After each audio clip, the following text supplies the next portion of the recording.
اگلا سوال عبد الواجد صاحب نے کیا گلے میں آفس کارڈ جس میں تصویر ہو وہ پہن کر نماز ہو جاتی ہے؟ اگر اس طرح نماز پڑھ چکے ہوں تو ان کا کیا حکم؟ تصویر اگر واضح نظر آتی ہے، یعنی اگر اس کو زمین پر رکھ کر کھڑے ہو کر دیکھا جائے تو وہ تصویر واضح نظر آتی ہے، نقوش واضح ہوتے ہیں، تو پھر وہ تصویر پہن کر نماز پڑھنا مکروہ تحریمی ہے۔ اور کراہت تحریمیہ کے ساتھ جو نماز پڑھی جائے جو کسی خارجی امر کی وجہ سے کراہت آتی ہے تو اس بارے میں علماء کا اختلاف ہے۔ عام طور پر علماء کہتے ہیں کہ کراہت تو ہے، گناہ ہے، لیکن یہ نماز واجب الاعادہ نہیں ہے۔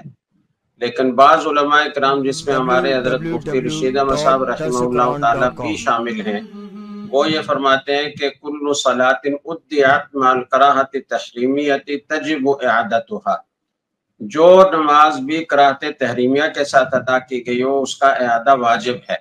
اور یہ قاعدے کے طور پر بیان کیا گیا ہے، اور اس میں یہ تفصیل نہیں کی گئی کہ امور صلاح میں، نفس صلاح میں کوئی کراہت واقع ہوئی ہے یا جو ہے وہ کسی امر خارجی جی کی وجہ سے کراہت واقع ہوئی ہے۔ دونوں صورتوں میں اس کا اعادہ لازم معلوم ہوتا ہے، تو احتیاط اس میں ہے کہ ایسی نمازوں کا اعادہ کیا جائے۔